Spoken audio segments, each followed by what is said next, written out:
one process is you have a thought. And you have a thought, and you go, well, that's interesting. Or, gosh, is that possible? Or, wow, wouldn't that be fun? Or, I don't know, I've never tried that. Or you have a thought, and you go, well, I had this dream, and this dream kind of put me in this place, and I was planting tomatoes and squashes was coming out of it. Well, is that possible? Or whatever that is. But you have a thought, okay? Now that thought, if you embrace that thought, and then you picture it, picture the thought, having an image or an imagination, to have that, hold that image, okay? Now, that's your process. That's number 3. That's number 3. And that's really your only work, your only big job in the process is to think it and see it, okay? Now, you already have non-physical, which we've been clear. Non-physical goes right to work. It works out every detail. It finds it. It creates it. It sets up the genome so it can be.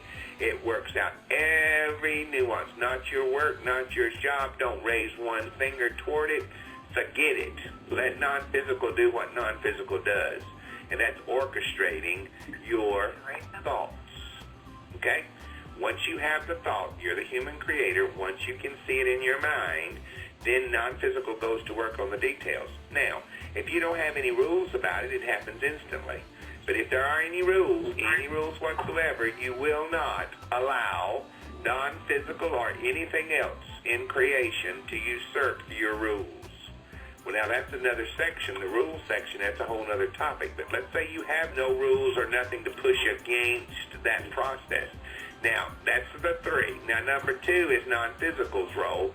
They work all the details. They make the reservations. They set it all up. They get the car ready. They make the where you're going available. They get the corner room with the nice view. On your schedule, they work out everything. Now, one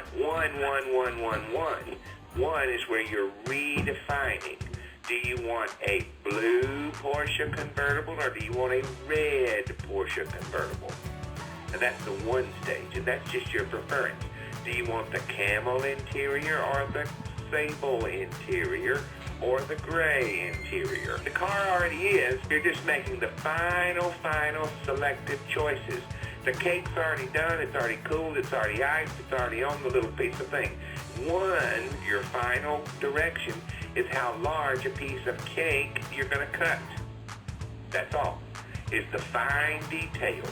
Now, when you get to that 1 process of redefining, and if you are ambiguous, just say, well, I don't care. I'll have 1 of each. And then all of them will show up. I'm in Hawaii, and if I would like to go hiking in the mountains above Albuquerque during the day and then come back here for dinner, visualize myself hiking is number 3. Yes, see it. Engage it, imagine it. Get your shoes, get your jacket because it's going to get cold. Get them little bars, them little nutrition bar thingies. You probably use some of those. And get the kind of water you like. Pack that up good and visualize it. What to expect when you are expecting. And that's the essence. And then quit. Let non-physical work out all the details. And then the next thing you know, somebody will call or maybe not, or you can just go. It's every while you set it up that you can have it. People will say, I'm not having it. Okay, you don't have to. You're the creator. Somebody can just basically get you there, boom, boom, boom, and you're there and you're hiking, and then they can get you back home, boom, boom, boom. You can stay kind of late because with the time change, it won't be too big of a deal. You may have to leave right early to get it all worked out, but see, those are your confining restraints, and the only restraints ever are yours. So if you imagine it easily, I just want to close my eyes and go. Boom, then you can do it just like that. But if you got rules about it, then you're going to get hung up in the details. If we're doing number 3 and it's not happening, what's the workaround for that? The first part is you don't have a workaround. You overlay. You start asking the question, if there's a degree of separation, who, what, when, where, and how, clean up on aisle 5 refers to one of those. And if they get all the power in the whole wide world, and they go, when did I get it? You've always had it. Well, how did I get it? Well, you have it within your non-physical. Well, why do I have it? Well, because that's the way you chose it. Well, who's over it? Who's more powerful than me? No one. You're the most powerful one regarding your point of... See, those degrees of separation. And once you can get to a place where you soften all that, you overlay that constantly by eliminating the rules and regulations, then everything becomes possible. It's the essence of how creation is wrought right here, right now. There is no workaround. There's a place of, instead of thinking or wondering, then you know. And if you have to solve who, what, when, where, and how, it sometimes can be a very long, arduous journey. But if you somehow can go beyond that and overlay it to the point that you don't even notice, boom, no problem. It's instant. There is no time drag or delay. Anytime there's a delay, that's just you making sure.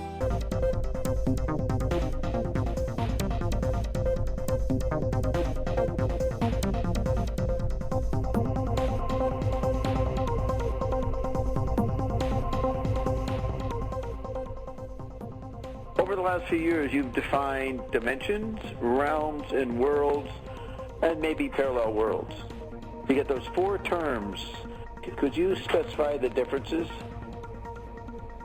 A parallel world is a world just like this, only a mirrored image, an up and the down. In the Squidbillies version of God's bro, the upside down, they were looking up to the other dimension. That's parallel. Okay? That's a parallel dimension. It's running simultaneously with on the same track as the other dimension. Okay? You got the parallel world, you got that one? Yeah, so now do, I guess, dimensions, realms, and worlds in the order Now, you want to do. Now, dimensions would be another track that doesn't have to have the same timeline. One can have a Twin Towers, and the other one have the Twin Towers blown up. Are they part of the same world? They're a version of the same world, but they have different timelines that can interact and intersect. That's why people get tangled up sometimes, and sometimes some of your Alzheimer's folks get caught in the wrong dimension, and it's so upside down and wrong that they just, quote, quote, separate themselves from their mind. And sometimes that's what you have. That's how they cope or deal with it sometimes. But you wouldn't apply the word dimensions. You wouldn't apply the word dimensions to parallel worlds. That's correct. That's correct. Because they're not. The parallel worlds would not have a segregated dimension. It would be the same. Just parallel. Yeah. Good. Then the realm would be a petition of a space that you control or reign. Okay? A realm is what you have. It's in your environment. It's what you declare. So if the Black Death was in your environment, then that would be in your realm, and people would die of the Black Death. Maybe you too, except you're eternal. And so realms can be anything from your property, you get a little house in the suburbs, all the way to an empire. Both are realms. All the way to lords, which is basically everywhere. Okay. So define worlds, Ion. Worlds. If that is worlds are the thing. Worlds, separate worlds, are contained without any other dimension. Meaning, you can have parallel capacities. You can have other dimensions. You can have all that as a parallel set, but it doesn't have to match or be independent or be an outstanding realm. It's a whole nother subset of all of it. I see. And the reason to use those words like that is so you can be definitive in your partitions of calculating what it is that you control as a god. So you know how to embrace it, attach it, how to attack it. If you got somebody screwing in your dimension, that's one thing. If they're screwing in your world, that's another thing. if they're in your frequency of how you flow from your terra firma case, you can address it from that level. Because they could be. What would that be called? Is that a realm or parallel world? That one you just flowed. Could be either. See, that's how you juxtapose what to do or how to handle it. If it's a threat to your realm, that's different than threat in a parallel world. Because see, in a parallel world, it's going to be exactly the mirrored image, so you know how to set yourself aside from it. And then apparently, as Roxy would say, all you have to do is say yes, but, and then push right on to the next one.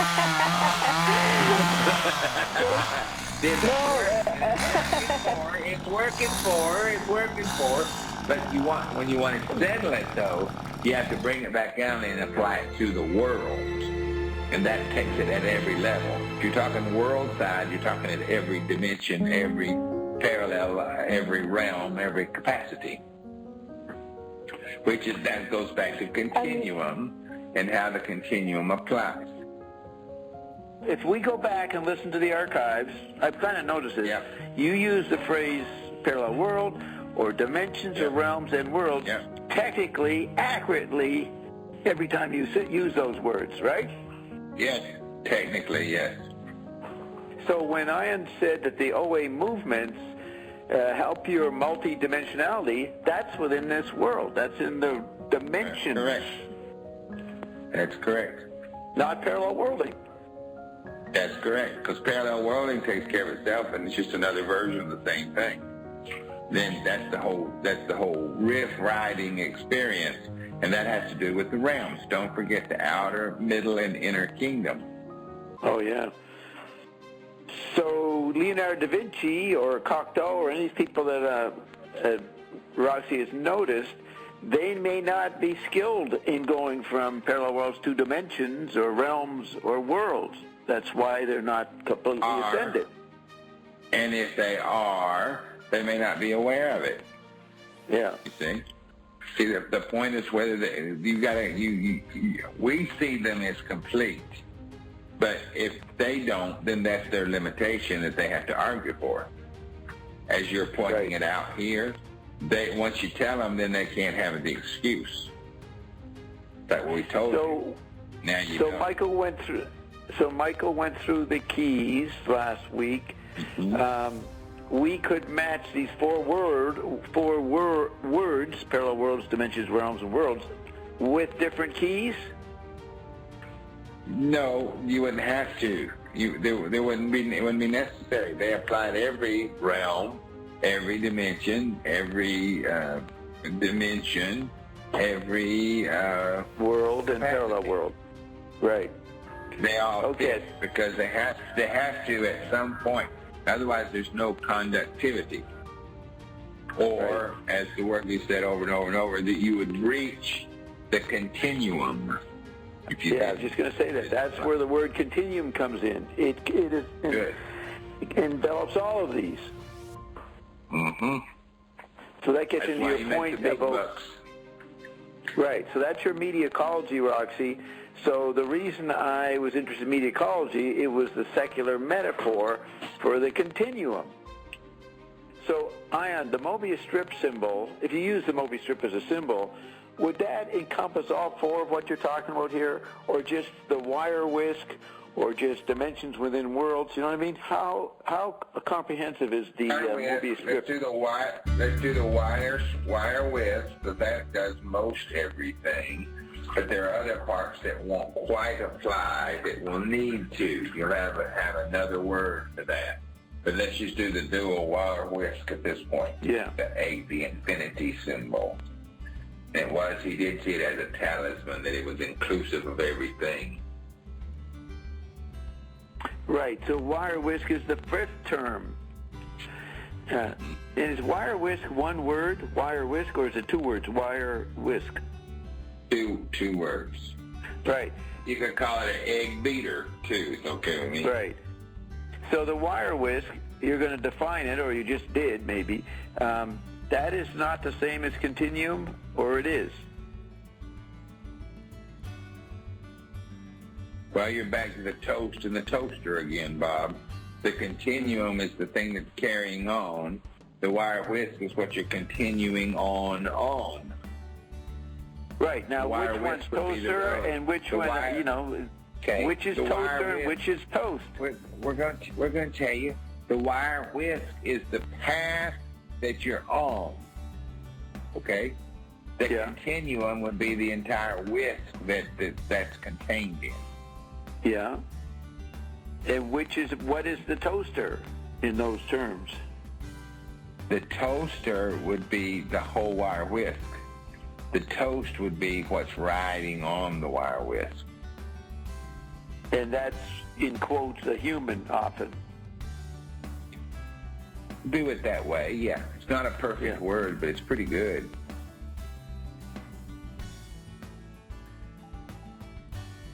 Okay, Ion, can you name some names that I might know that took advantage of these law firms and went to other worlds and faked, had other body substitute for the transition?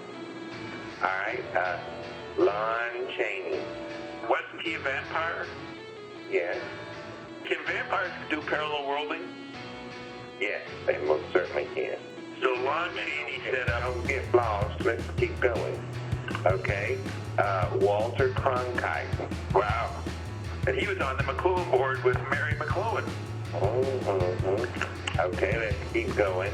Roy Orbison, Kitty Wells, Louis Armstrong, Eartha Kitt, Sidney Poitier, Gregory Peck, Ava Gabor. These are people who had others die for them. Do the law firms find people to substitute for you? There's a great list, yeah, and work it out one way or the other. Right. So you got folks constantly popping in, popping out, in and out. Some of them don't have to die. Some of them have a great change and would go into obscurity. And when they go into obscurity, someone else can just take their place. Of course, one of the bigger ones was Howard Hughes, but he did this years ago and had someone pop in his place. He disappeared maybe before the Kennedy assassination? Oh, yeah. So the old guy, the paranoid guy that was hiding all the time, that was the double. Right. So a lot of these people, they become successful in what they do, and then they want so much more, and then they, like us, find out about other worlds. Okay, now let's keep going. John Lennon. John Lennon staged his murder? Does he listen to our show? Yes. And he goes to other worlds? Yes. Brought the White Album from another world. The music, he brought the parts he contributed? Yep, that's why they called it the invasion, didn't they, Bob? The British invasion? Yeah. Wait, is John Lennon a parallel world was that early in his life? Yeah. Were any of the other Beatles that? No. All right, let's keep going. Ethel Merman, Shirley Duke. What about any sports figures? They're a little bit more obscure, okay? Because this is going to go back into the old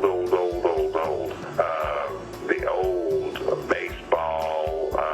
One that you'd probably know is Hank Aaron. He staged his death. Well, and very recently, it wasn't so long ago. So these people do this so that they can go to other worlds and come back and move freely about in this world and other worlds, like Michael Jackson's doing. Yes, because you have the slippage. Remember the slippage? If you have an issue, good or bad, in another world, you know how it works out in the fallout. So then you can very easily come to a world and go from zero to hero instantly. And you're going, holy crap, how do they get all the breaks? Well, that's how they get all the breaks. Okay, wait a minute. What is slippage? Worlds are similar, but not. So you could be famous in a world, come to this world, and knowing what you know from that world, capitalize on the slippage of what new tone or new song or new Where's the Beef commercial. Right, why do you call it slippage? Because it's a slipping between the two worlds, and they're a little bit different, but not completely different. So you take advantage of the anomalies. I remember I sort of saying slippage is increasing, sinkhole slippage, and more people will unconsciously, not be prepared and they'll slip into other worlds. You don't mean that meaning of slippage. As well, yes. And when they get to those other worlds, they'll have to figure out, number one, they're in a different world, and number two, figure out how to capitalize on it. And then they go up to New York City, and there are the Twin Towers, just like Olivia, and then she's like, WTF. How are there Twin Towers? They fell down and go boom. Or as Claudia says on the warehouse, boom goes the dynamite. It's like, wait a minute, this is a little odd. And then they have to adjust.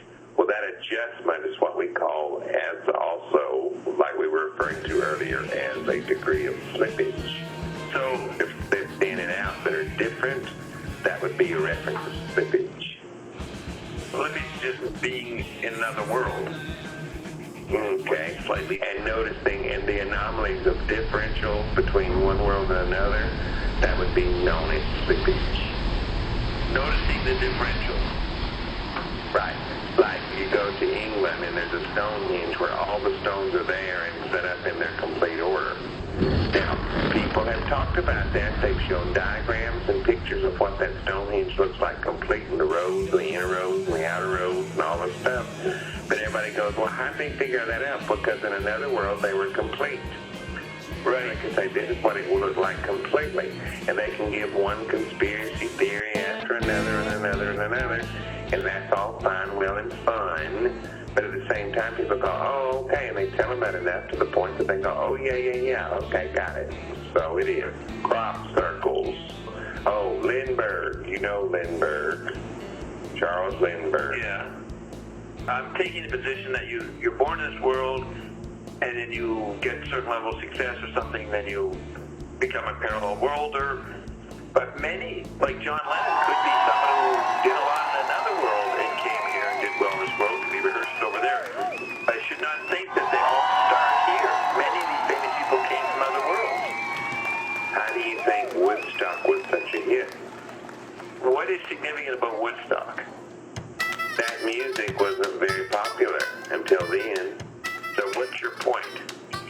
That the music that was presented at Woodstock, most of it was from other worlds. Like Hendrix. Yeah. You mean they were guys who came over and started creating the music in the clubs, and it was pretty obscure, and then the Woodstock made it popular? How in the world could they possibly know that music, that they wouldn't have been stoned right there in the middle of that field? How would they know to get up on stage and do that music that they did and everybody just really think it's cool? Cool, man. It wasn't that good. Most of the guys were well known in small worlds, and the Monterey Pop Festival 67 was the one where these people broke out 2 years before, and then they were popular in 68, 69. They got bigger after Woodstock, but they already were known, and the people went there. It's only 500,000 people. They all knew the band, so I'm not sure what your point is here. Was there no new music played at Woodstock? No, there was no new music. New music, Bob. Yes, there was new music played at Woodstock.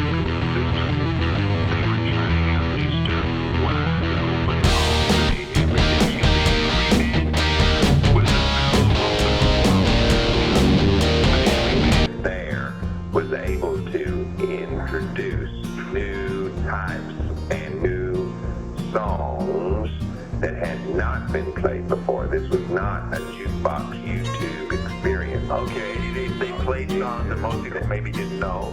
Well, of course they did. And what's your point? That you're saying that the band members had to come from other worlds to play new music? No, the music came from other worlds, Bob. How did it get picked up and found? Who wrote the music? All the different band members. Really, all of them? All right, so who did? Well, Joplin. Was she a parallel worlder? Yes. Okay, Woodstock was rehearsed in other worlds. Yes. And some of those new genres were introduced and played and embraced and became then the anomaly. The whole thing was an anomaly. There would be clubs in San Francisco that Janis Joplin played or are these clubs just like the Giza pyramids, manifestations of the world? Like when I walk down the street, half the houses I might see on the street are from other worlds. In other worlds, leaking through invisible in this world. Is this the subtle weirdness? Yeah. We like that. Okay, and it's there. Another one of those oopses in there. Oops. The whole world toppled and fell off the shelf.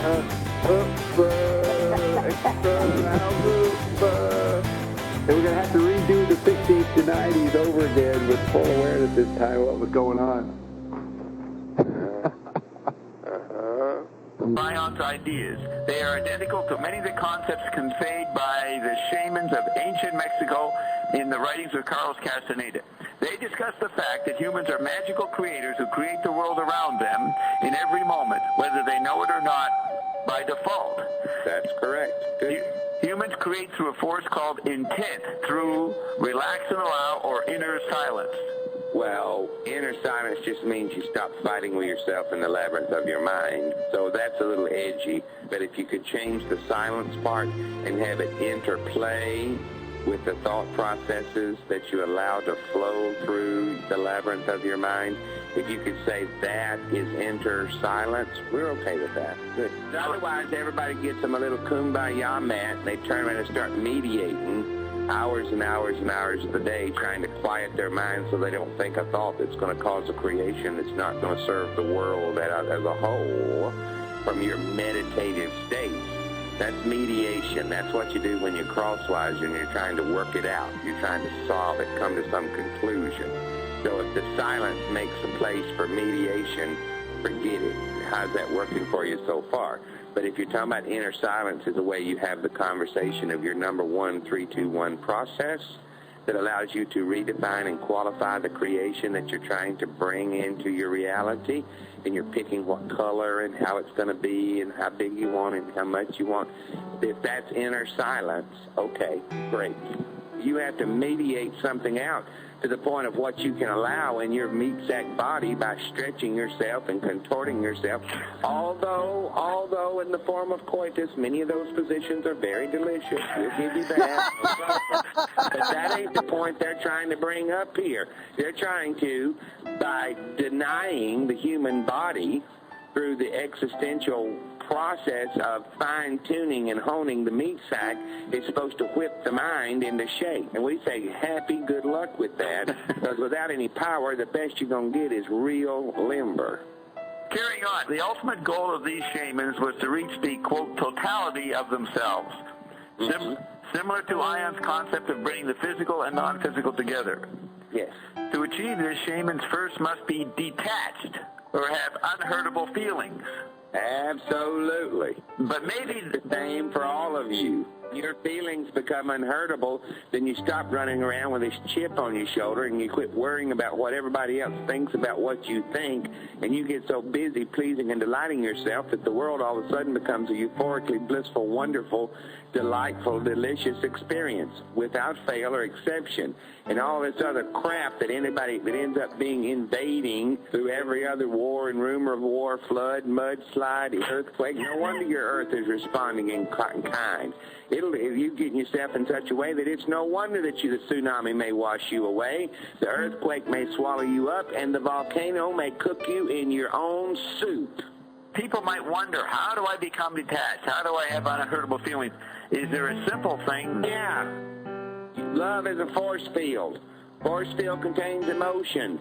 Get so busy, be a selfish, marvelous creator, and don't get involved in everybody else's crap, and then you won't have to feel bad because you're swimming in crap. Get busy with your own happiness and deliciousness. Now, we're not saying you can't hug or give an embrace to your brother, but you certainly don't have to take them to raves and listen to all their problems, because you can't manifest in someone else's reality. It'll bite you in the butt every single time. Anyway, try it. News at 11, you can find out so-and-so was trying to help so-and-so, and they murdered them and stole their money and running. All this kind of business when you're just trying to let them use the telephone or whatever you're trying to do. Stop getting involved in everybody else's crap. And the world ain't broke, and it ain't your job to save it. The world ain't lost. You can't straighten it out for all of them. You can't hardly straighten it out for yourself till you come into your place of power. But when you do, you'll notice, without fail or exception, that the cares of life will grow strangely dim. Won't be eradicated, but they'll be so dim you won't notice. Any more than a jackrabbit running through your backyard. You may see it and enjoy it. That jackrabbit may be eating on your geraniums. Now you got a jackrabbit eating geraniums, but he'll do it in such a way where you can't even see it. And that geranium is so delicious, it'll just make more geranium. And that rabbit can just eat a little bit and be all just fine, and on we go. And it's not a problem. It's not a deal breaker, and you don't have to set up late to watch what world news has to say regarding the influx of these monster jackrabbits that are consuming geraniums all across the globe. And we will call Greenpeace, and they'll be on the way. And if you plant geraniums and you start harboring these master jackrabbits that are running around destroying everything, you will be classified as a terrorist, and we will send you to Guantanamo Bay, and the water treatment will be intensive. Yeah. Then the shamans must solve the three riddles. One, the riddle of the mind, in brackets, like the labyrinth of the mind he has in brackets. Two, the riddle of the heart. The heart of the matter is a matter of the heart, yes. The only riddle there is why it's in a sac, why it's in the pericardium. That's the only riddle. It's actually one of the only organs that operates outside of the body, inside the body. That's the riddle. Have something outside your body, inside your body, that operates every part of your body, which is totally disconnected. The pericardium and the heart. So the riddle of intent would be the riddle of the chicken and egg of your own will? No. Intent. Intent. What are you going to allow in your middle kingdom? What are you going to let in the tent? In the tent, you're out of the tent. So therefore, if you're going to have an angstrom degree in a field, then you've got to get in the tent and zip it up. And if you won't allow that into your middle kingdom, then that's out of the tent. And that's the only riddle. That's what you let in. That's how you separate your looky box from your now experience. It's about moving from outer kingdom to middle kingdom. In the tent, or it's not in the tent. Lorenzo continues, they describe traveling to other worlds, worlds in quotes, with the whole physical body through the force of their intent. That's right, middle kingdom. Good. They also agree with Ion's statement that we all commit suicide. That's correct. There's no other way out. You don't have to go. Good. But they would say we intend our own deaths. Well, you do. Did all the Naguals, or shaman leaders of Don Juan's lineage, transition to other worlds instead of going to the Gulf? They did. Every single one of them. Could you address where the Naguals, Elias, Julian, Juan, Carlos, the Witches, and the Blue Scout transitioned to? Okay. 1640, 9511, 4428, 6532, 7744, 3916, 5520. Yeah. Do any of the worlds, these numbered worlds, look like our world? Most of them do, yes. What about the aspects that doesn't look like our world? There are anomalies. There are anomalies, and different worlds engage different things. For example, some worlds you go to, you may just run around and can't see the sun for all the dirigibles floating about. Do they have cold fusion in some of these worlds? They do. Point 3, the shamans of Mexico ultimately wanted to, quote, burn with the fire from within. Yes. Unquote, or move to other worlds with their whole being. According to you, I guess, Ion, it is possible to permanently move to other worlds without the physical body. No, you could, but you won't enjoy it. You want to take your meat sack body. What are the ramifications of movement with and without the body? Okay. Without the body is your astral projection mode, and that's okay, but if you push against that, you'll wake up in the morning like you've been chopping wood all night, and it won't serve you very well. So if you want to go with it, you can, but if you're going to permanently move, you'll enjoy all your stuff. Just as if you moved here on this plane, you move somewhere else and leave all your stuff somewhere else, then you got to get another toothbrush, you got to get more underwear, you got to get more cookie dishes, you got to do all these things. Well, if you're going to move, take your stuff with you, you'll enjoy it better. Point 4, the tenant, in quotes, or death defier, was an ancient shaman from thousands of years ago who became part of Don Juan's group. he, or should I say it, could change between male and female like changing clothes. Is the tenant, the shaman, still in this world? You are the tenant. A tenant. You could be a tenant in a house anywhere. There are lots of tenants in houses, and the tenant that they're using here is the embodier of the power that is imbuing the temple. All they're saying, and you are, and you are. The question is, know it or not, you still already are. Right, the question is the tenant still in this world, or did he go to another, or the Guff? You all are tenants, David or otherwise. There was no tenant. It was a metaphor for the temple. Point 5. Don Juan would incessantly insist that man's predicament was founded in his self-pity. Kudos. Or as I would say, in feeling less than. We're not worthy. We're not worthy for this power that we already have. Would you agree then that the solution to man's problems here at this timing would be all solved if he could eradicate his self-pity? We don't like it that way. We'd say it would be eradicated if the human creator could come into their power that they already have. Because we're not going to activate pity that you got to get over. Your power and the pity will go by the wayside. If someone's going to have a party, you can be pitied for having the party. But if somebody invites you to a pity party, you're likely not going to RSVP. Point 6. Are you, Ion, an inorganic being? You don't know what organic means, so how can we describe if we're inorganic? Oh, okay. Then put a sticker on us and we'll be. A lot of this stuff that you're putting stickers on ain't no more organic than genetically engineered food. We take deference with the word organic. So inorganic, if you don't know what it is, how can you be absent of it and have a variegated difference of which one it was to be and is?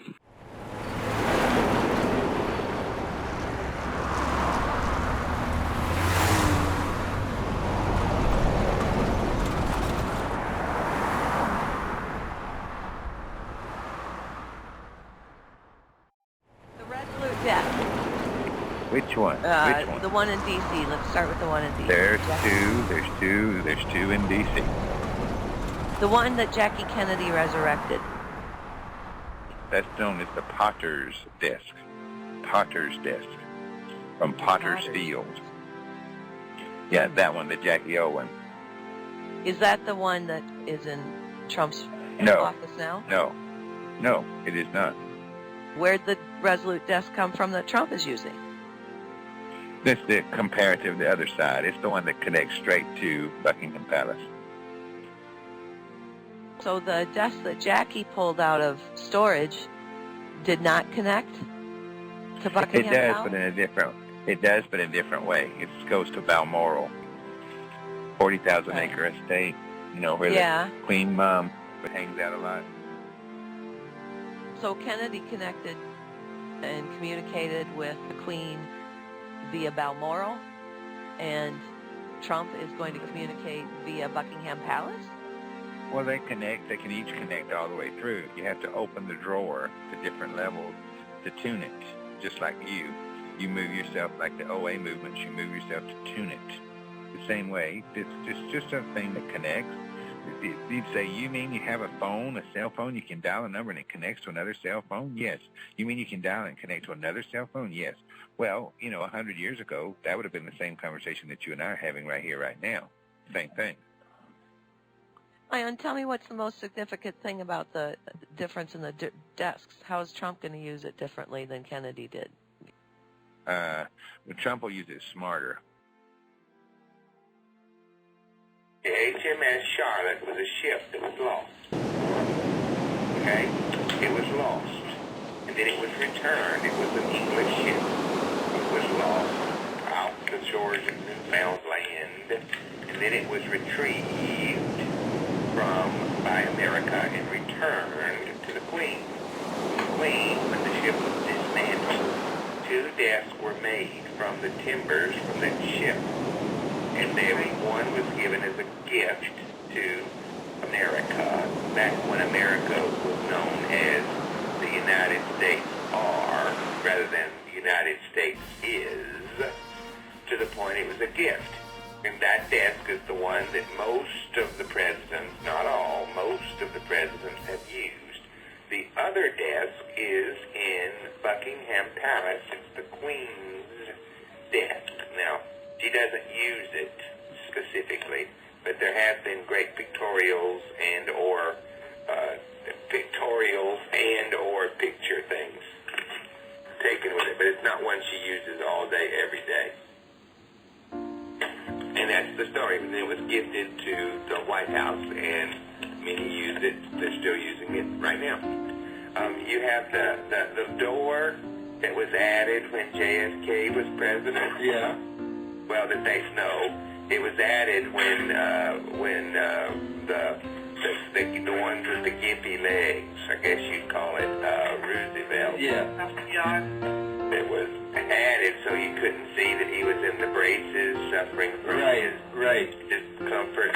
Well, that little door that was added is an anomaly, because then you have John Jr. playing in that door when JFK was president. There's a pictorial that door actually opens because it was added, so they had to make it as a hinged element. Yeah. The desk itself has a capacity and or synchronicity of what you call frequency, which can allow easy, effortless communication from, let's see, what do you call it, queen to queen, level 3, Bob? Is that what you call that? Yeah, would that be, it's kind of like melting titanium, it's an ESP communication? Kind of, and now there's tons and tons and tons of script, because the builder of the Resolute desk was not a furniture manufacturer, he was a puzzle box maker. So he made, and he was given the film? He made the desk for the palace, so he said, well, I'll put a historical puzzle in there. Is that what he did? He did. In the film, Boris, it was some glasses in the drawer. It was green and blue glasses so you could read the map. No, that was not. No, those glasses for Benjamin Franklin were not in the desk. Those glasses were in Independence Hall.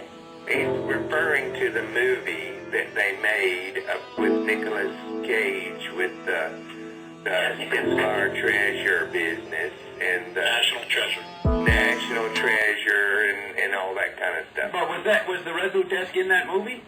Yes, it was. Oh, okay. They broke into the White House to get the Cibola, the box, the piece of wood that told where the Cibola, the lost city of gold, which was supposedly in the Black Hills in Mount Rushmore. Oh, yeah, you mean they knew, That's a movie. but they knew a bit about the Resolute desk? They knew this magical point? They missed the point. But those glasses are real. They're actually in the Smithsonian, by the way, and they were actually stored and found in the renovation of Independence Hall. But it wasn't quite the way it was lined up. The movie took a bit of poetic license trying to make the storyline work. Yeah. Okay? But those particular dynamics were actually artifacts that are. So they used it like the Sadie Hawkins references that were made into the Silas Dogood letters. Right. So Which are also on display. Right, but so there's the movie maker of National Treasure. They knew there was a bit of mythical or rumors around the Resolute desk. Okay, that's correct. That's correct, and they used enough. And then don't forget the Laboulaye reference, because the Laboulaye comes into play with the 3 Statues of Liberty. And what's Laboulaye? The person who did it, or an object? That's who created the Statues of Liberty. Right. We've done some of that detail. So, but back to the Resolute desk. So, well, can we go into I can't remember what happened when the Queen talked to Reagan. There was something significant about that exchange.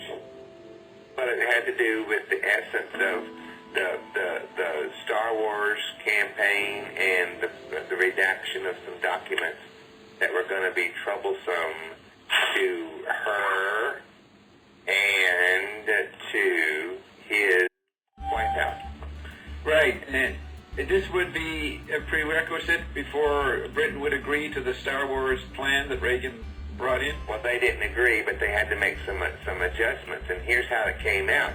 Nancy Reagan had her very own genie-in-a-bottle psychic that put the pieces together that allowed Reagan and his stodginess to even embrace it. So it was Nancy Reagan's psychic that told her to tell her husband that if you do this, this, and this, it activates it, you can have the communication, because they couldn't communicate openly to make it work for the funding or the infiltration of the actual Star Wars regime, which he was going to do anyway, but it was certainly going to make it all cross, having to do with Barclays and the Bank of England and the contingencies for the Depot Street Reserve. Have there been other historical personages involved with the Resolute death, like the Queen and Reagan before them? Yes. Can you give us an example of some others who communicated with it? Well, it's not so communicative. It's not about that. The actual frequency that was imbued in the gift of giving it back. Yeah. The puzzle maker added many functioning dynamics that makes these two deaths specifically, interestingly unique. And the point is they can never be brought back together again. Because of their frequency? They can't be brought That is correct. That is correct. You mean, Would be like a matter, antimatter frequencies to them? Let's do it three at a time. Matter, antimatter is close, but not exactly, but it's more having to do with the concentration of what was imbued in the desks when they were built. Okay, Tina, your side comes from the connection of the frequency patterns that they would become so a high frequency that it would actually diminish or deteriorate both deaths. They would basically evaporate. Is it significant that the wood came from this particular ship? I just want to point out that I'm looking here, and it says that the ship was sent on out to the Arctic Ocean to search for missing explorer Sir John Franklin. Yeah, and then it says that it became icebound, and after 2 winters, it loosened up and was drifted for 1 year as a ghost ship before it was found and recovered. Well, not really. What it was is the wood that it was made out of. That was the first, what you call minus the arc, of parallel world experiencing from a physical vessel that could be attributed.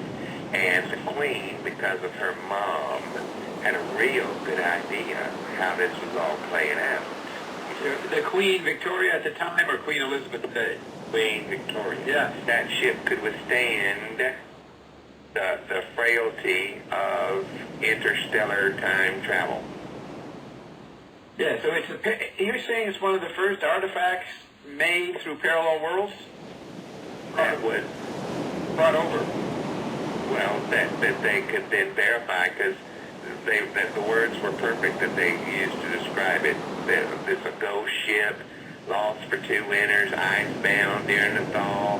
Then it floats around, just somebody's looking, hey, there's a ship. It's driving, nobody. Well, gosh, where'd it go? It's gone. Well, wait a minute, where'd it come back? Hey, we got to hem this thing up. We got to find this, because this thing keeps showing up. It's the pirates of the Caribbean. Oh, wait, is that Caribbean? Yeah, the Caribbean. This is the ghost ship, you know, with Davy Jones' locker and the whole schmoo. We got to get a hold of this. When they find it, return it back to Liverpool, and they tear it up because they can't have this floating around. So they make 2 desks out of this special wood, and then plus. Yeah. Plus. And that was the energy that was imbued in it, was because it came from a different, another world. That's correct. Yeah.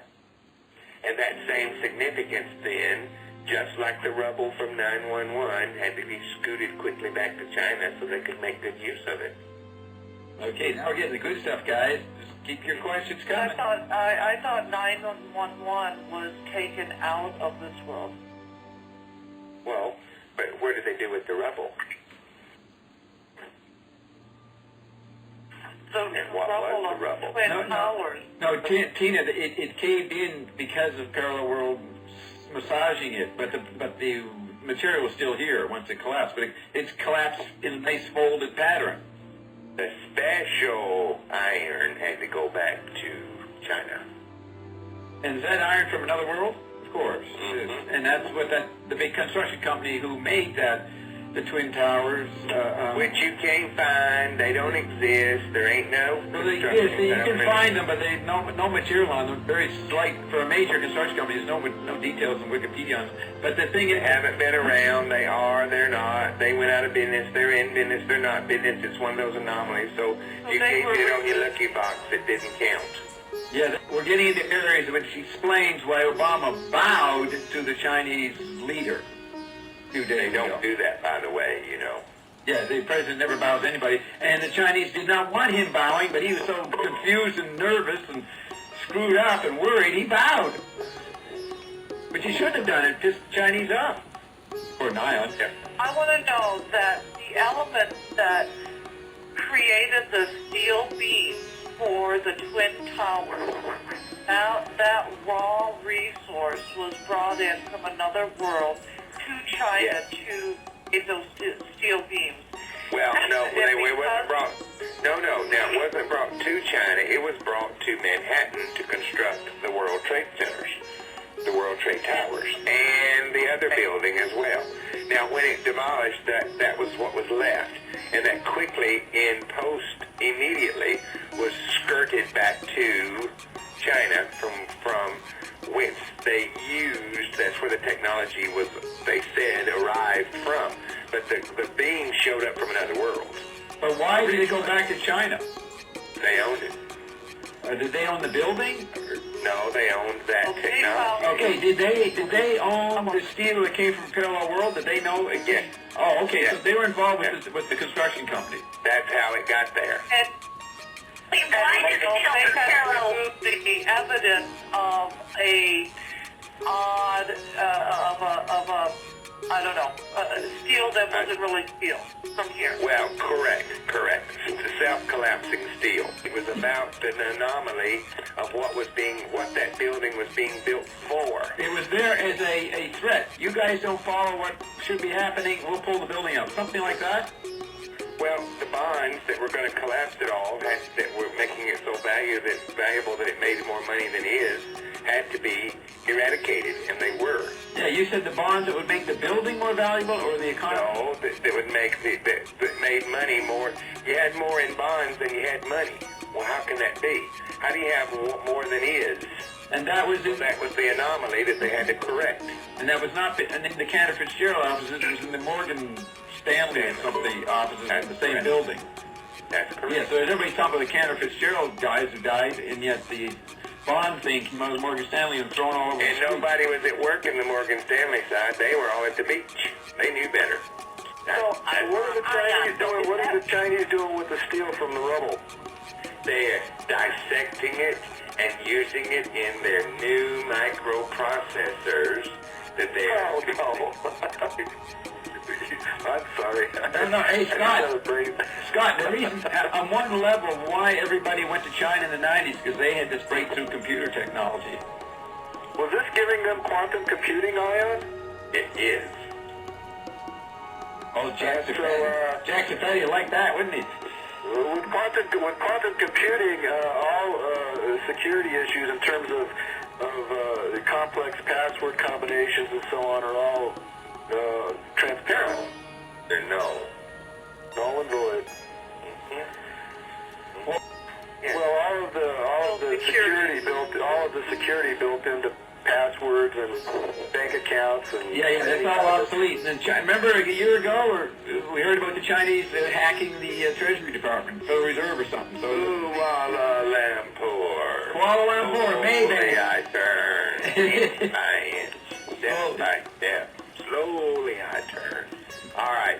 The dynamic that comes from this nanotechnology, the nanotechnology allows the extreme computations to consider all anomalies that present themselves rather than limited binary representations of technology and how the RIM is activated for complete every single possibility every single time without better exception. They're going to be calculating interdimensional patterns of activity going on between parallel worlds with quantum computing. Absolutely. They're going to track the gates and the portals. They already know about them, and they're working on them. Not the government, the people. Not the government. And Ion, when we get the cold fusion happening, we're going to open the portals, and then how will that affect their calculating about it? Makes it much easier to track when you can see them with your lying eyes. Yeah, but they're working from the position where they can't see them, and they're trying to figure out, formulas. They're gauging every single anomaly. Well, how many anomalies are there? There are millions and millions and billions of anomalies. Well, if you have a computer system with a nano substrata that can calculate every anomaly, it pinpoints all those activated gates. Right, and as we have with the cold fusion, then their computers will have to go faster to monitor the stuff, right? Yeah, because the energy flow is, you can't even calculate it. It's the equivalent of about 68 to 70 joules consistently, and that's unheard of. A big lightning strike would be 10 joules. This is a story from the Washington Post and the Discovery Channel. On July 12th, the remains of an 18th century ship were found buried 20 feet below street level by workers excavating the World Trade Center site in New York City. Even though there are timbers from the front half of the ship, nobody can identify the type of ship it is because, among other mysteries, it is not a design we've seen before. Can Ion describe the type of ship and its last voyage that caused the vessel to end up in the World Trade Center site? Yes, it wasn't from this world, and the captain of the little schooner did not know how to triangulate and ended up in the sub-basement of the Battery Park vestibule. It's curious that this site, World Trade Center site, is associated with planes and trains and now boats. Ion has said for a year that site is a major portal, and this is kind of proof of that if they're finding objects from other worlds. They haven't found the Ankhs and some of the ancient Egyptian artifacts yet, but they will. Be patient. Is it under the World Trade Center or moored over to Battery Park? Or more toward Battery Park. Because Battery Park is the majority of the portal. Would you say that? Yeah, of course. Thinking of boats and big things going through only through gates before April 15, 2010, was it more of a gate at Battery Park? We could say yes, but it was a big one. And did the Rockefellers discover that, or was it a tradition handed down by the locals there? The Indians were aware of it. That's why they got shed of the whole thing for a string of magic beads. They were trying to get rid of it. Oh, yeah. They kept losing their scalps. They suckered the pilgrims. Okay, Ed went on with another question. He said, even though there are timbers from the front half of the ship, nobody can identify the type of ship it is because, among other mysteries, it's not a design we've seen before. Can Ion describe the type of ship and its last voyage that caused the vessel to end up at the World Trade Center site? Okay, what happens in other worlds, they found that buoyancy varies and is a little bit different. So the flank of the boat or the girth of the boat can be flatter and wider because of the decreased buoyancy from other worlds' perspectives. So that's why you get a shape that would be a bit odd rather than canoe shape or like some of the schooners that cut through the water and they've got a fin to hold it from tipping over. With a greater degree of buoyancy, you can have a flatter boat without so much rudder spin.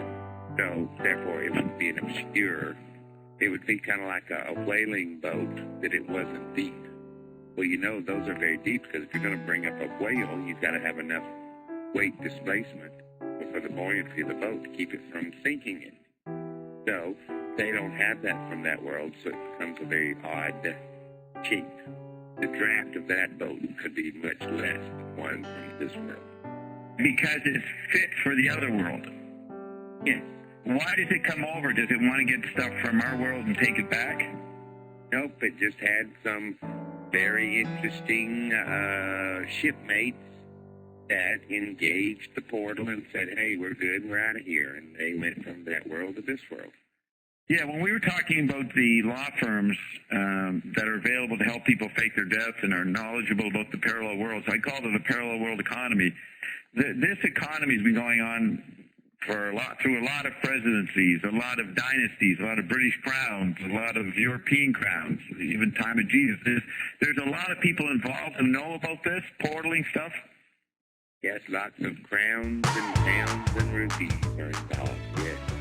A lot of rich people and emperors knew about portaling. Are there a lot of poor people who know it? Yes, of course. Where did the people go? Did they transition to the Gulf, or did they go to a parallel world? Most to a parallel world. They wanted to go? Sure. So they just showed up for work that day, were ready. They were excited. They knew what was coming after, and this didn't sound like any fun. What didn't sound like any fun? Continuing after the towers fell. There's lots of worlds that still have twin towers, so that's not a problem. So everything is different.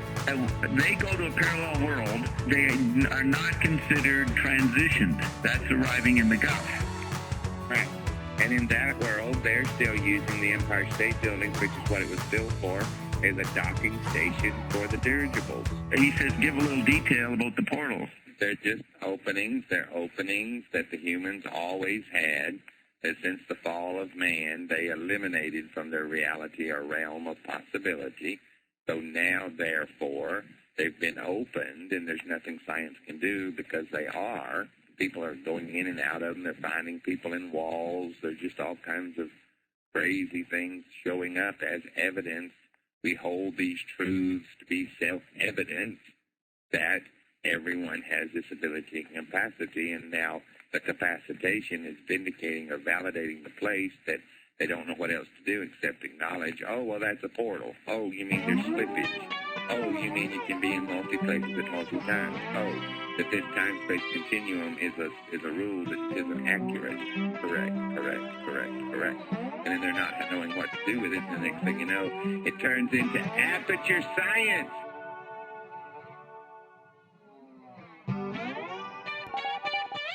Let's talk about the mystery spiral blue light in Norway. Okay. Strange spiral. Residents in northern Norway were left stunned after a light show which almost looked computer-generated appear in the skies above them. It looks like a great big seashell with a blue spiral light emitting from the center. A blue beam of light was reported to have come shooting out the center of the spiral. The mystery began when a blue light seemed to soar up from behind a mountain in the north of the country. It stopped midair, then began to move in circles. Within seconds, a giant spiral had covered the entire sky. Then a green-blue beam of light shot out from its center, lasting for 10 to 12 minutes before disappearing completely. The spiral lasted, frozen there. Yeah. That sounds like a hologram someone projected, but let's see what happened. They followed that up, did they not? Talking about the explanation thereof from a failed Russian... A missile likely veered out of control and exploded, and the spiral was light reflecting off the leaking fluid, is what they're saying right here. Oh, they had an explanation of it. Oh, wait, Bob, you got to disprove it. So, yeah, there is no problem in Russia, especially in Chernobyl. They have a paralleling experience. Now, we're not talking about worlds. We're talking about just so happened that was indeed going on that had little or very nothing to do with the geography of getting it over Norway. You're saying there was a missile spiraling out of control? Yes, but it had nothing to do, and that spewing, it would have to be the size of Pluto to have that kind of spewing to cause that large of a refraction from that far away. Norway is far away. No. We're talking about it's still the entire sky. It's a big space of sky. Yeah, for a missile having ejection fracture problems, how big would it have been to have that much to spew? We're talking about the distance from the Earth to the sky. Where did it happen, Colonel? Northern Norway. So it was a Russian thing that went into Norway territory? No. Didn't. I want to know what Google says so then we can correct it. What is the... Norwegian defense spokesman said the lights were probably from a Russian missile test, claiming it was normal for Russia to use the White Sea and the Barents Sea as a testing ground. Those nearby. But then someone else said, yeah, the missile has likely veered out of control and exploded in the spiral light, reflecting on the leaking fuel. But the mystery deepened last night as Russia denied it had been conducting missile tests in the area. A Moscow news outlet quoted the Russian Navy denying any rocket launches from the White Sea. But it was a missile launching, so Russia's lying on that point, Ion? Ion, what's happening, please? Okay, now we're getting to it. You've had some activation. And this activation, something to do with what you call portals and refractions of distractions, the distraction of refraction. That's why we had to slip that in. Yeah, but when you say that term, that refers to television and Google itself, so we're not sure how. Oh, I beg your pardon. Yeah, I'm wondering what you're referring to about the particular refractions, distraction there. Very simply, look at the big spiraling light taking over the night sky. Okay? Look. There it is, there it is, there it is. And if you're looking at that, you're not looking at something else that's happening in Oslo. They're being distracted by this phenomenon. So you're not looking at something else. Was this something? A vast breach in a portal in Oslo. By conscious somebodies? They're conscious, yes. Okay, are they scientists? Or they... Spit, no. This was an activation of a live, there's dead portals and there's live portals. When you activate a live portal, that causes quite a stir. Now, how does one activate one? Well, I've told you, and you ain't figured it out yet. So you're saying some humans were doing that? Yeah. Activating a portal in their living room? No. This was a big portal. This would be instead of a Stargate, it would be a Supergate. Where were they standing to do this? The edge of an enclave of substratus igneous rock, an outcropping. Up in the wilds, they're out in nature. Hills, yes. And how many were doing it? 28. So 20 of them tried to activate a portal. They didn't try, they did. Well, that's pretty amazing. We haven't even opened our own little portal, and these people are doing it in groups, Carolyn. Sure. They must have a better teacher than we have, because we can't even... Absolutely. This Ion is in B level. But anyways, take that as a joke, sure. Ion. They said they've been doing it, so who are they? Illuminati? Like who? You marvelous creator, you. Yeah, a little bit of creativity there. Just a little bit of plot. Okay, all that's happening is that they opened it. Who are these people? Regular ascended men. Oh, okay. And they have regular jobs, or they don't need jobs if they're ascended? Some do. Some have engagements of things that occupy their time, sure. Have they been around for hundreds of years? No, they haven't been around for hundreds of years. Are they Norwegians? Those were. There's lots. You're acting as though that this is like a Super Saint Supper Club, that there's only 11 going to be involved. It's broader than that. There's ascended masters. Well, I don't even like that word, but that's what you reckon. Yeah, living here in the compound. Oh, for sure. Absolutely. The people we ignore, Carolyn, are ascended masters. If they ignore us, we ignore them. So, and it's not that you're ignoring them, you just don't, they're not bumping into your world, you're not bumping into their world, and you're all seem to be pretty good with all that. Okay, so there's 28 people activating this, and then there was a distraction to cover up what they were doing? It was an anomaly. There was another large emission of, well, the only way we know how to say it is that it would be a huge tachyon pulse when it opened. And it affected a missile that hadn't been coming by? No, had nothing to do with the missile. That's just what was said. You were talking about what Google said about it. Yeah, but I thought you said the missile part was true. Well, it was true, but it didn't have anything to do with the light or anything to do with the portal. It was just a coincidence that it was also taking place. All right, let's establish. Was the missile spiraling like the Russians say it was spiraling? No, the missile was tiny. I mean, you could have put it on your pillows in your big room. It did not make a visible spiral in the sky? No, because it would have to be the size of Rhode Island to make that big a splash. The missile would have to be that big. Right. Right, gotcha. So So that spiral is nothing to do with the missile count. It's the effect of what the Norwegians were doing. It's a refraction of a tachyon pulse when they opened that portal. And did they go through the portal? They did. Did they know where they were going? They did. Did they come back yet? They have not yet. Well, in their experience, maybe they have, because see, you really drop time then. But have they shown back up at their humble abodes yet in your time space? No.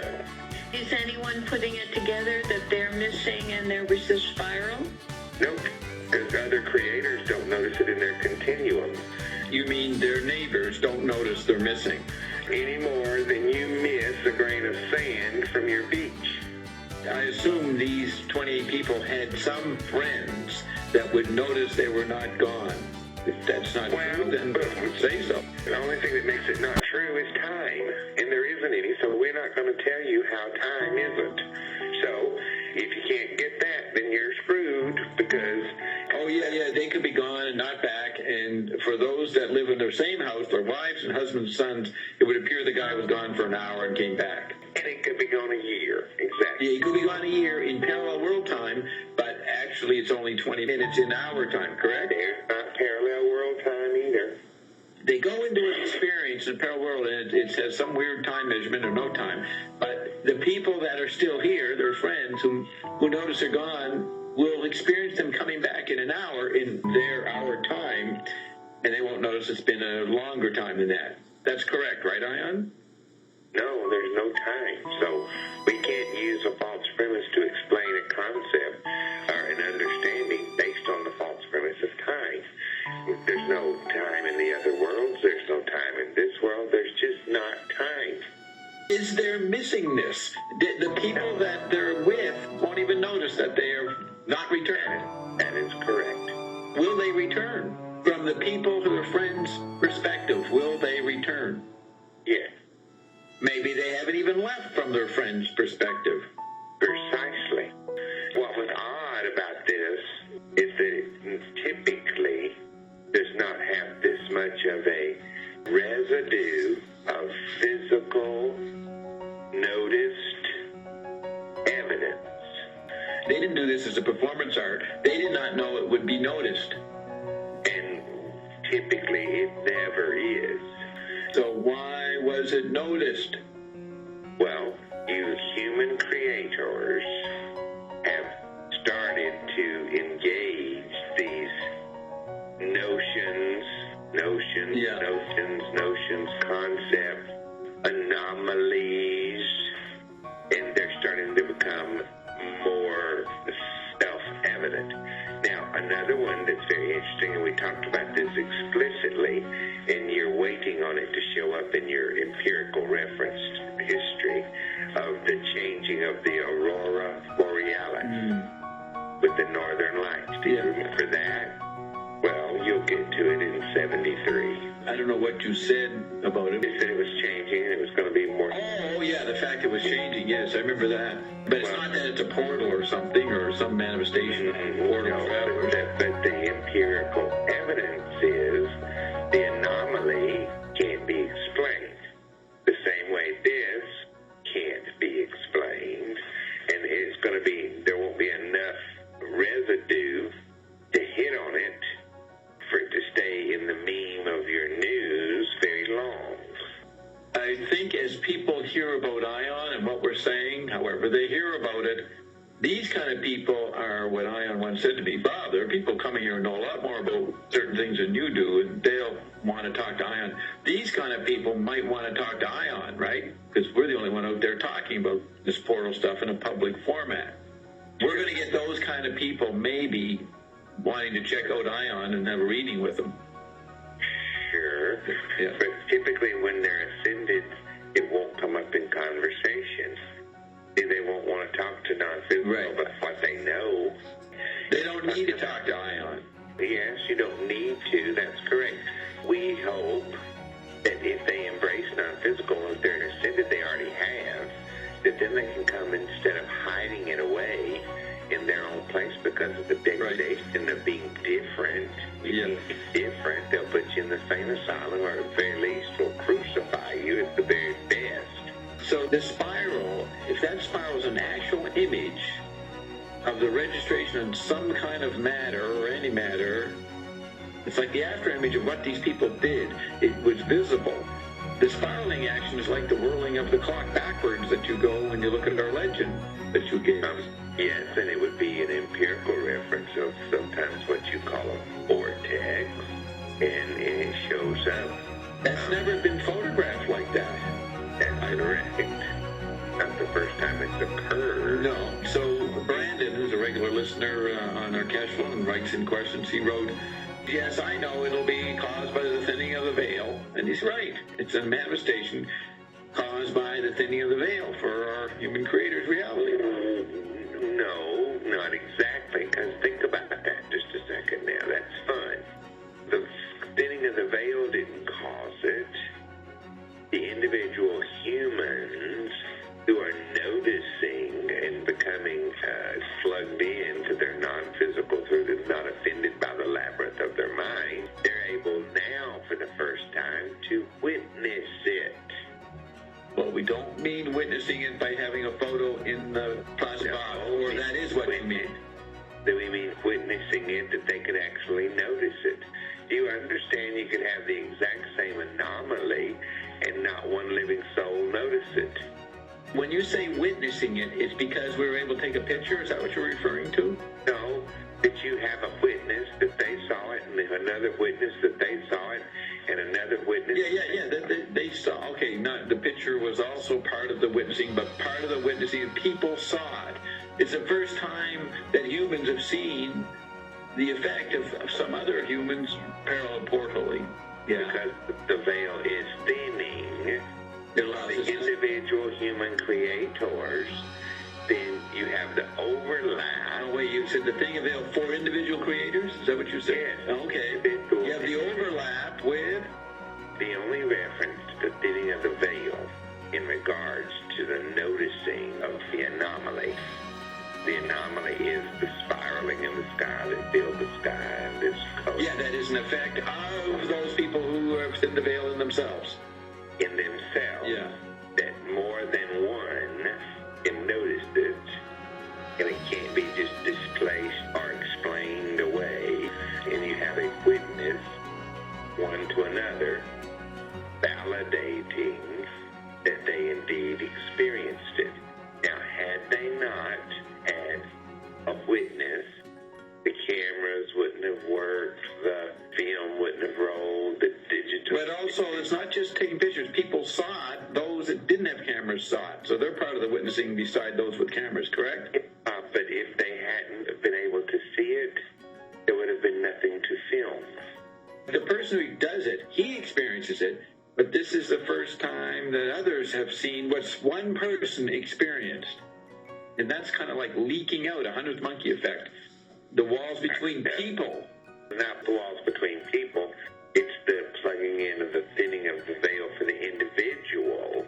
And that veil was so thinned with the more than one human creator that not only were multi-human creators able to witness it with their own lying eyes, they were also able to digitally record it and do it over and over, and it becomes fodder for the scientists to be able to disprove. And if they can't disprove it, then it is. But you see, the witnesses that saw it with their real live self, you can't convince them that they didn't see it. So the thinning of the veil is happening to individuals, but it's also happening on the mass level, I guess, maybe because individual thinning of the veil creates a 100 monkey effect where other people are thinning of the veil. But I'm saying electric environment helps thin the veil and overcomes the dark age. When Brandon says it's part of the thinning of the veil, he's correct. It's an effect of the thinning of the veil, not only for the individuals, but collectively. But individually is how you get it collectively.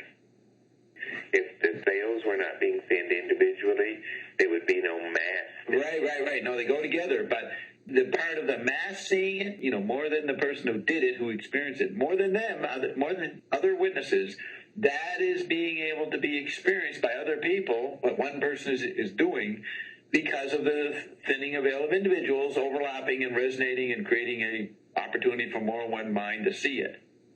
Yes, good. So Brandon is correct. All manifestations that are happening today and all these weird anomalies, the hidden ground is the thinning of the veil, or i.e. returning to the plane of essence, so to speak, from cosmic. And so then when your TV body makes up a story to show, okay, they make up something and everyone sees it. No, that was a weather balloon. No. You see, the news makes up stories 24/7. They just speak and they say that President Clinton did this. You know what I mean? They make up stuff. We're not talking about that kind of broad reality that the TV body does. You're saying a particular story in the TV body? Yes. In reference to a UFO, and then they say, oh, it was a weather balloon. Okay, I understand that cover-up. The cover-up, then people go, oh, well, it was just a weather balloon. It wasn't anything outside of our knowing. Okay? Now, some say, now, wait a second. I saw this with my own lying eyes, and it was very different. Matter of fact, it crashed in my property, and they found the bodies out of it. And you see, you can't change their mind. But if they're just a party of one, it's not such a big to-do. But once individual veils are thinning, and you have it on a mass or a large, we don't want to say masses. Yeah, just more and more people have it in thin veil, more and more are open to see it. Correct. Then they would be able to see it.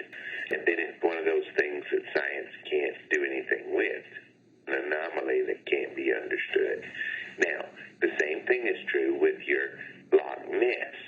The pool of water, it's a loch. It's a body of water. It's like a lake, L-O-C-H. That's correct. People have been trying to see this Loch Ness monster. Okay. Now, with the thinning of the veil, more and more human creators could actually see it, talk to it, swim with it, understand it, and have a personal interaction with this, what do they call it, this abominable sea monster trapped in the lake. And well, there's been photographed for like 50 or 70 years. Is the thinning of the veil happening 70 years ago, or we don't want to bring time into it? Or is it happening the last 10 years, more and more people? Those photographs are all trying to prove something that so many of it are there know is. And you can't do it that way.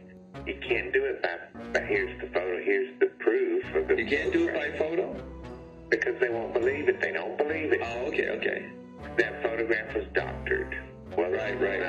You got to have the scientists there and all their instruments and proving it. And scientists won't do it because then they'll say, no, that was just noxious solar gas bubbling from the lake that made you think it was a fog, that made you think it was this 400-foot beast.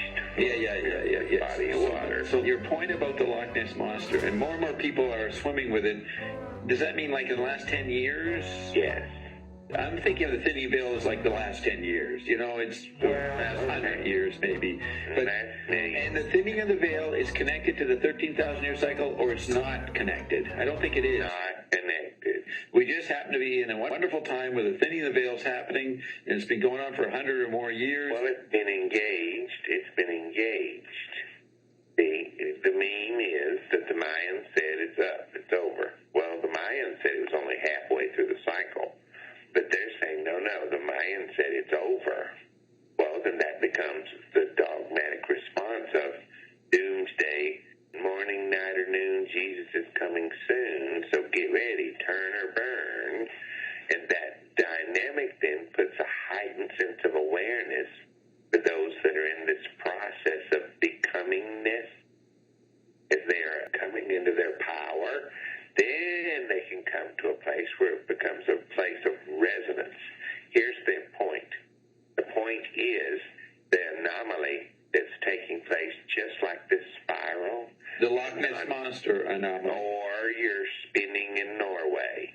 Well, with more individual human creators activating their non-physical through the labyrinth of their mind, they'll all be sitting, gazing at the exact same spot and in a perfect view Just like the cameramen when they were wheeling out Michael Jackson before he got there, how they knew that. That resonance, you see, will focus their undivided attention to these distractions. That's what we said that was. Oh, wait. The people are sitting there, the 28 people, they're meditating or focusing to go through the portal. Why are we calling that a distraction? It's not. The spiral on the other side was the distraction. The effect after they did it, that's a distraction. Yes, so nobody would notice what happened on their side where they activated the portal. Why would matter collaborate with the humans? Said, okay, you humans are going to go in another world, but we're going to hide that fact by creating a spiral. That's what it seems you're saying. Like it is. Matter collaborates with those people to hide what they did. It does. Same way it keeps the Loch Ness Monster a myth. Carolyn quoted the scientist in the Dan Brown book saying, particles can respond to us. They do. So that sentence is true. You're saying that matter collaborates with the actual Loch Ness Monster so people don't see it or something. Yes. The spiral happened to distract, so humans would see that and be distracted by these people who no one knows are on a mountain cliff or they go off into the thing. Why does matter have to hide the fact they did that? Because ascended man can embrace it and don't even have a question, and everyone else is always looking for a reason. There has to be something there. Well, they don't even know these people did it off the cliff. I understand that, and your Rift Riders want to keep it that way. And some parts of matter rebelled and said, let's expose these guys and create a spiral in the air. No, it's more like the people who did it, either consciously or unconsciously, created a protective force field, and then that bounced something else off somewhere else. So you're saying the Ascended Man's made sure that there was a spiral happening? They didn't know exactly what was going to happen, but didn't have cognitive reflex of, okay, we're going to open this portal, and the outcome of that, so nobody will notice what's going on here. Spiral. We'll make this huge monster thing over here, and so everybody will be looking over here, so we can slip in and out. Right. So they didn't consciously think of that. That was the outcome. That was matter, or something within matter, responding to what they were doing to help them not be noticed. That's interesting. Correct. Okay, now here's our new trickery. It's fun. And now people are going to listen to this, and they're going to go, wait a second. And then they're going to try it, and when they try it, they're going to go, get out. This is amazing. How is this? Okay. People have in their automobiles and in their world these, what they call keyless entry points, where you have these clickers that you can lock and unlock your car, crank it up, turn it on, do things with these clickers on your keychain. Yeah, when you leave the car, you point your thing at the car and the door locks. Correct. Or if you're coming to your car, it opens. You click it and it'll open, or open the trunk. I know about those. Okay, now, they have a proximity or a range in which they work. Do you agree? Because if there was no range, then you see, JW can have a clicker and it could line up with something you have at your house, and he could push the button and lock or unlock the doors of your house. Right, so they program them to be limited. Well, and they only have a certain frequency field of range that work, respond. Now, here's what's fun. You can be outside of range, meaning further away. From the other person with the clicker? Correct. Or the person with the clicker to his automobile. Oh, okay. And you can be outside of the range, because normally you have to be like in sight of your automobile relatively. And then that's how those work. Well, you can be outside of the bounds that are in the constraints of that working clicker, and you can place that clicker and have it touch your head. That's the thing on the top of your shoulders that your neck. And you touch it, and you're not going to press the button. You're just going to touch your head. You touch your head, and let's say you're way far away. Yeah. And you put it to your head, and you push the button while it's touching your head. Yeah. And you will more than triple your frequency range of what that clicker supposedly controls. and you will open your car. Wow, that's pretty neat. Your electromagnetics jump into the clicker. Exactly. Wow. And that's the focus thing. And you'd say, well, why does that matter? Well, it doesn't. Well, why is it important? Well, it isn't. But it's fun because then you can start activating just how powerful the quandary of your boundaries of your mind are. Do you have to think the thought of what you intend? No. No, you just put it on your head and click it and it'll work. Further than it would otherwise. So that brings in the idea there's no time and space because the mind is interacting on the non-physical and maybe physical level way beyond what we measure. It is more. Now, right now, I could be thinking thoughts and affecting someone in Russia, someone in particular, who happens to be frequently aligned with me. They don't have to be frequency aligned with you. But see, that would mean you'd have to line up with them. Oh, okay, so they just happen to respond. Is there a reason why they respond and no one else does? The resonance, the residue. What causes that residue of resonance? The symbiotic relationship between the physical and non-physical through the labyrinth of their own mind. How can you explain why someone 1,000 miles away would respond to me and only that person? The same way you have us on a radio show, and it goes out to many people, and some people are just catastrophically offended by it, and others are just go, wow, I have no idea what this non-physical thing is saying. I have no basis to have any clue that this even is, and yet something inside of me just really gets into this.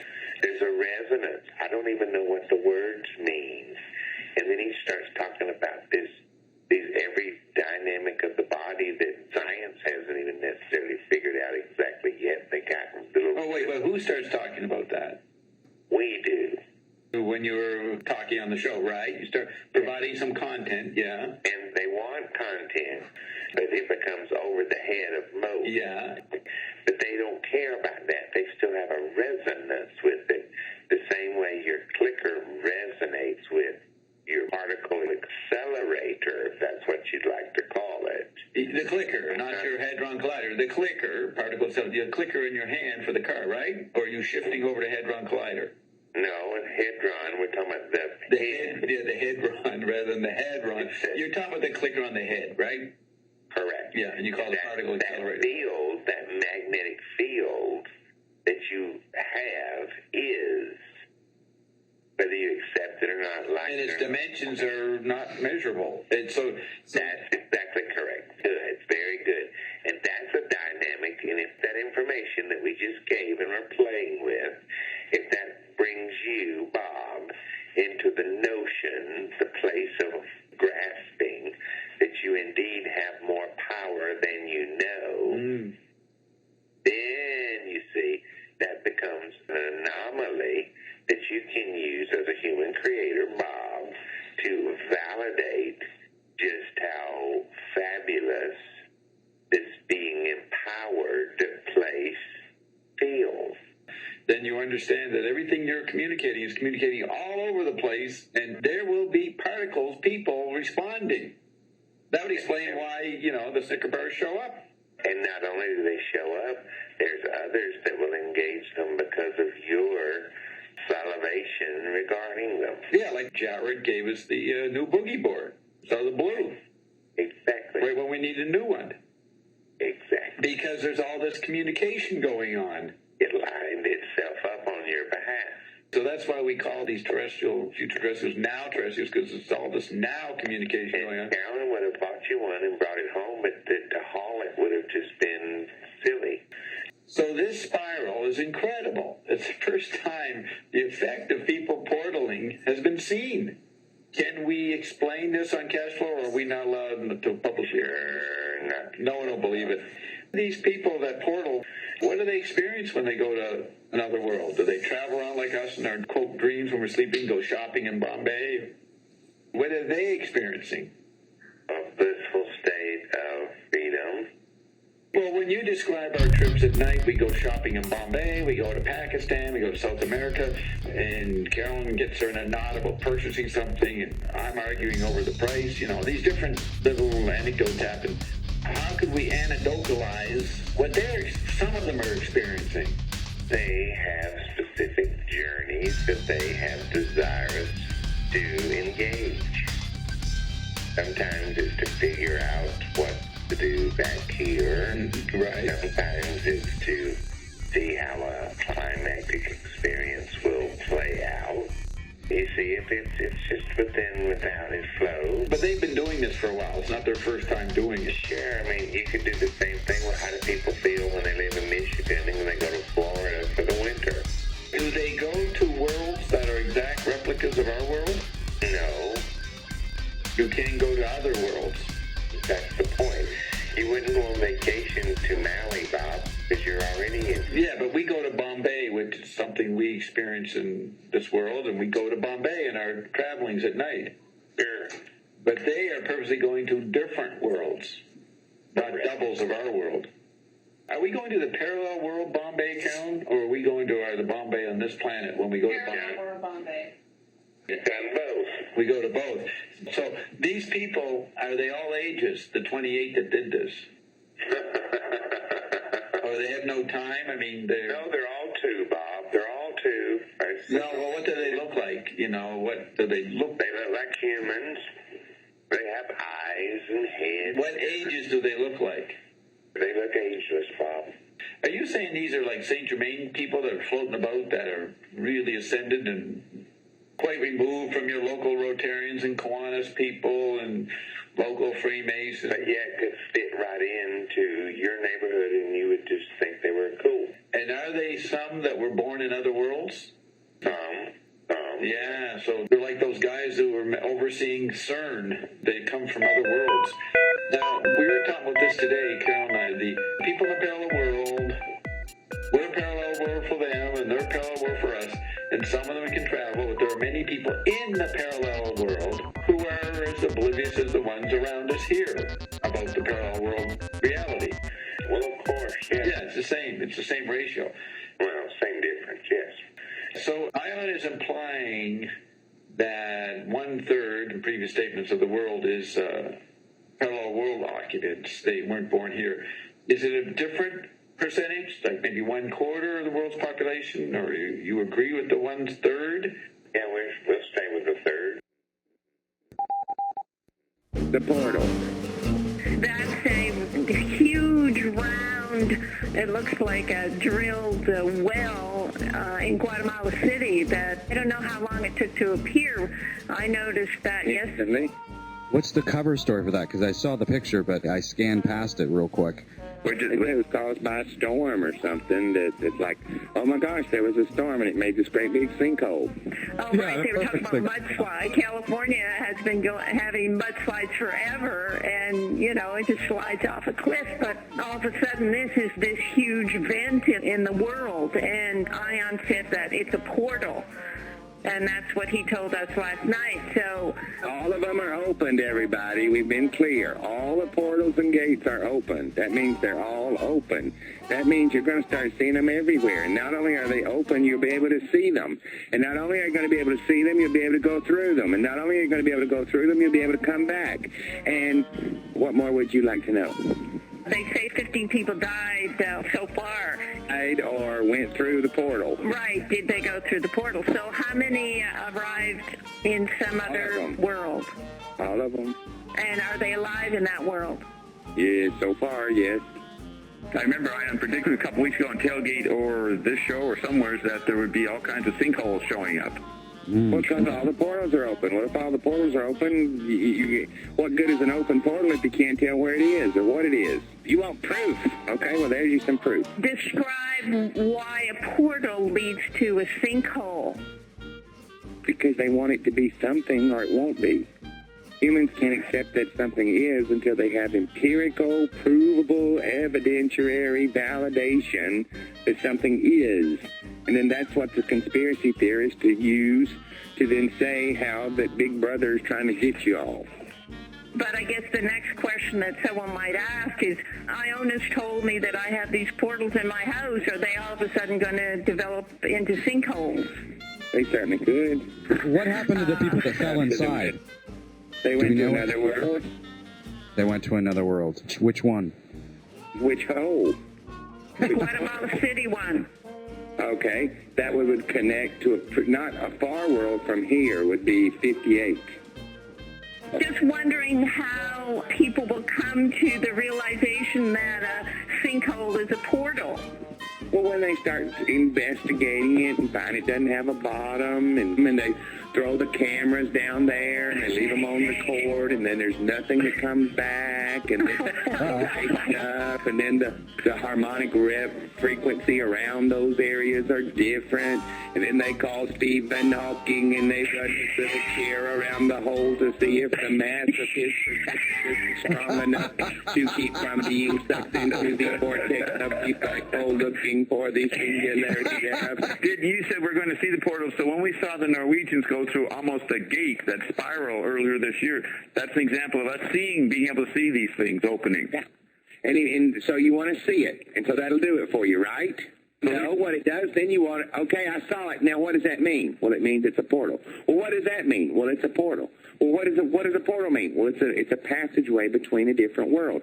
What do you mean another world? You mean there are other worlds? Yes, there are other worlds. Well, how do I know that? I've not been to one. I don't know anybody's been to one. I've heard people talk about being in one, and they don't know what they're talking about. Most of them are card-carrying crazy. How in the world am I supposed to believe that there's this anomaly out there that I can't explain or understand? That's an anomaly for me, and I can't get it, and I'm not going to get it, and it doesn't apply to me. So how am I going to prove, and I want proof that it is, and once I get it, and then we go, okay, look right there. There it is. Well, no, that's not that. That is something else. Well, we say, fine. Good, congratulations. There's lots of things around you aren't able to see. Are they aware of the sinkhole portal in Guatemala? Are they aware that they are in another world? Yeah, sure they are. It's only because these things are a little bit different. See, the worlds as they overlay, they are very similar. They are very similar, but it could be a little bit different. The little things, you may have a conversation about something, and they'll go, what do you mean? What are you talking about? Well, they say, well, did you get your vaccination because of the swine flu? And they'll look at you and go, pigs don't fly. What do you mean? There may be anomalies that don't happen in that world but have happened in this world because of the linear path of choice the human creators have come into. Are these people noticing the differences and it's becoming uncomfortable for them? Some are embracing it and go, wait a minute, all this means is that I can come into my power. And that's the reason we're on your show. Thank you, is to get you into the notion of the place of your power. Because once you get into your power, then you quit blaming everybody else and quit wondering, well, oh, wait. The process is a very simple one. The coming into your power, then you can know. Then you don't have to ask or even watch the looky box to see, let somebody tell you what you can know. Then you know it. Then if you know it, then you don't have to have validation that it is. What's going on in the hearts and minds of one of the people that went to another world? The same thing that's going on in the hearts and minds when they were over here. You take yourself wherever you go. Into your power. Mm-hmm. How to close the gap between the degree of separation that makes you subservient to something else. Did they go by default, these people? Default, meaning not of their own choice? Yeah. They were forced there? No. Can anyone just jump into that sinkhole and arrive at a parallel world? Yes, absolutely. That's how you do it. Just jump in, let go. That's exactly right. And once you do and you come back, you won't be on Oprah Winfrey telling all the details. All those bill of particulars will be tucked right inside of you, and you won't want to tell a living soul. You'll want to hold it to yourself and enjoy the bliss that is your place of being. The guy under the sink who went through the portal, he's got his video on YouTube. Did he just let go? Was that his method of going through? Yeah. Right. And the only way it was a problem was you had to have validation. Those who went to World 58, are there doubles there? There are doubles there. There are. Are there families there? Yes. As doubles, there would be families, yes. Do they have lives already set up there? Do they have working jobs? Yeah. Just like here. Do they intersperse their lives with the doubles that are already there? They can. They can. So that there are two of them? Yeah, but now wait, let's soften that up a little bit. It's not even that crisp. The line that you're trying to portray is not even that sharp. Mm-hmm. People always even talk about here that everyone has a double somewhere, or you meet yourself, or you can say you go into a coffee shop, you're on a road trip, and you come in a coffee shop and they look and go, you know what, you look just like my sister. Has anybody ever told you that? Well, no, I don't know who you are, and I don't know who your sister is. So, yes, no one has ever told me that I look like your sister. But you have this odd deja vu-ish type connection, and sometimes you can bump into somebody that looks just like you. Well, they do that even with your pets, where the pets start looking like their owners, but that's a little different conversation. But that whole place, sometimes you can fit right into your niche wherever you were. Your world being set up there, so you just fit into your family. What has set that up? Have these people been traveling to 58 before, and they've been going back and forth? No. You have some people that are in families that aren't connected to their families. Yes, I have a son, but I haven't seen him in 20 years. We're talking about people who jump into another world, and if they're not just walking around completely mentally disturbed because they don't recognize anything, what are they doing? Well, they do recognize things. The world that they go to is very similar to the world they came from, with slight differences. And then you got to find your place. And if you don't find your place, they'll quickly pick you up and put you in a home and say you're paranoid schizophrenic. I think a lot of us would like to go to a world that's totally different. Well, then fine. There's a totally different world right here you haven't even bothered to engage. Is this world entertaining for those from other worlds? Yes. Wilson! No, she wants to do Coldplay. Okay, Coldplay is fun, Robin. It's fun. That's what happens is you take the fingernails, either toenails or regular fingernails, and there's something of what those nails are made out of. What they're made out of is a type of collagen, and that is converted or changed into energy in an ascending human being. That's good, Robin. So now, that's the reason you save them. Now, here's how it works. You have, with the change in the environment, it allows the wavelengths to shift and change that makes a spiral or a spin. Okay, once you start this process, it's exomorphic. And once it begins, it starts. And the only outflow, or the exhaust from the Wilson capacitation, is water. And it's a very heavy water, so you have to be kind of careful about that. But it's a pretty heavy water, and it's great fun. About the size of an air conditioner, an outside, an 8 to 10 to 12-ton air conditioning unit, the chiller. It's about that size. There's different variations of it, and it'll run straight DC, AC, and you just plug it into your regular box. It'll go up to 3-phase, up to 4-phase. Doesn't seem to matter, but you have to be careful on the amperage, because it'll blow you up. You have to have a lot of at least two sets of breakers, because it's hot, meaning it's not an AC current where you had to have a transformer to reduce it down or to pull it. It's just hot. And it's fine, because if you look at the way smart houses are going, the way people are doing their living now, everything is either DC or converted to DC.